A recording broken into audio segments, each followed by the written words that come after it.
Well, there you have it. Officially confirmed now by Jorge Martin. He has put on his Instagram story a 2-page statement that is confirming that he's exercising the right in his contract to release himself from his Aprilia contract at the end of 2025. We had heard about this for a few weeks now, and it came from really good sources that Jorge has planned and he had thought about this, and he, after the French Grand Prix, said to Aprilia essentially, "I want to leave." That came out and been confirmed now. And yeah, I'll read out the statement if you haven't seen it. I'll put it on screen for those watching.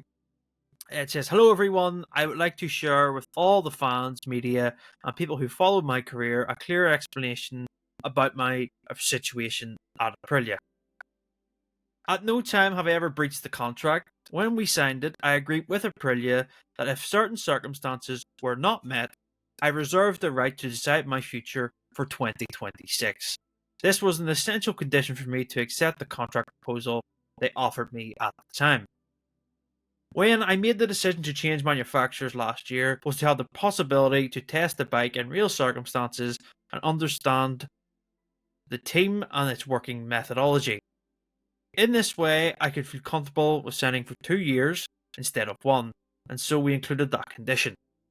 Faced with the situation of having to make a decision on a date that is established by my contract, I have decided to exercise my right to release myself for the 2026 season. I have always done so respectfully, clearly, and with the sole intention of taking control of my future as a professional athlete. Unfortunately, the circumstances have occurred as a result of crashes, although it is true that they do not reflect on what we agreed to have conditioned this phase. That is why I have always been open to dialogue with Aprilia to extend this period to a certain number of Grand Prix after my return to competition. The aim is that both parties can give each other a second chance and feel comfortable before making a decision for 2026. I have always been honest with Aprilia. I have always valued the bike, the team, and the effort of all the people who are part of the project. The only thing I ask is that my will and spirit of what we agreed at the time with Aprilia can be respected. There is no conflict or reapproach. I just want to be able to look ahead with clarity after very difficult times and a very serious injury, and to continue to give the best of myself on and off the track. Thank you for all of your understanding and respect, Jorge Martin." Now, it's a very typical statement in terms of, he knows that it's been out there in the media for a few weeks now, and Aprilia released a statement last week at the British Grand Prix saying that they weren't going to comment on the matter. They basically said that the contract had been established by two parties and they were going to honour it until the end. That would be the end of 2027. But as Jorge has confirmed, there is that clause in there that will allow him to leave. The big question is now, well, maybe two, where does Jorge go? And who replaces him? The big question is where he goes. It looks likely it will probably be Honda or Yamaha. Now, a difficult place for those manufacturers to be in because they don't want to be stepping on Aprilia's toes and getting involved in legal stuff, because there is the clause there, and Jorge says the clause is there. Legally, teams will have to look at it. Aprilia know what they signed as well and what they agreed to. So it could be very simple in the fact that if this clause has been met and he's activated it, he's free to go. But will Aprilia try to hold him to anything? As Jorge touches on, the clause doesn't meet this. Well, the wording of the clause gets him out of it because they aren't competitive enough, but he hasn't been on the bike. So will Aprilia try and challenge that by saying you haven't given ample time because you've missed so many races and tests due to injury?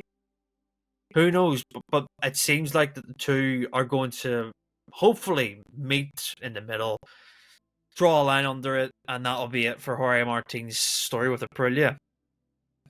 He's going to come back at some point. When that is, we don't know. But you could tell when the rumours started breaking a few weeks ago that when it came from reputable sources, this relationship was done and they can't repair it anymore. The trust is gone.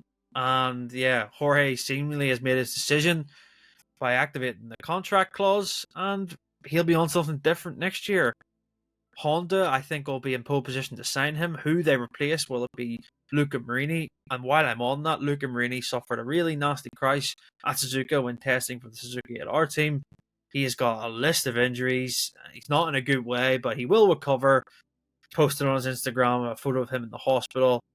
And yeah, get well soon, Luca, because it was a real nasty crash by looking at the list of injuries. So we'll see what happens there with Luca and his future, because it indirectly links with Jorge Martin's.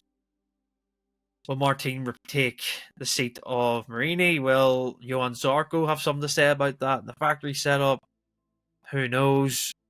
Yeah, a really tough moment for Aprilia after coming off the win with Marco Bezzecchi. They're going to have to look for another rider, it seems, and who that will be. Will it be Enea Bastianini? Will it be Ayagura, who suffered injury at Silverstone but has looked like the best Aprilia rider? Will it be someone else outside of that? Can they look at Jack Miller, for example? It's very, very unexpected the last few weeks of the rider market. Didn't expect it to be this, how can I say, chaotic, hotly contested for a few seats. But Jorge Martin, respect his decision, as he says. There'll be plenty more chat about why this has happened. We know why, obviously, because he hasn't raced. He's only been on the track for one Grand Prix weekend. And yeah, I am surprised by this, but I'm also not, because in the nature of MotoGP, with Jorge Martin, he's been at the top, literally, in November of 2024, and he's at the bottom 7 months later, in May of 2025. He doesn't have trust in that Aprilia project, it seems, and he's going to make another switch. It's truly something that I didn't expect maybe a month ago, and there you have it. MotoGP can change like that in an instance, and there's plenty of opportunities now for teams to look at contracts in the future and make sure they are razor thin in terms of what they're agreeing to, because like I said, this isn't the first time that Jorge Martin has had this clause in his contract. He's done it to KTM in Moto 2 and got out of that contract to go to Ducati for the MotoGP project. So, yeah, it's something that Jorge likes to have in there. But will other teams be wary of having this contract if they want to sign him? Because, say he went to Honda, would he look at it in terms of, I'll add this contract in? And manufacturers probably think, well, if he's going to do it to them, he might do it to us. But we'll see. Give Jorge his respect and give him his time before he comes back and answers questions. But this is going to rumble on for a while. And like I say, will Aprilia meet him in the middle and amicably agree a split? Or will we see something go down the legal route? We'll have to wait and see.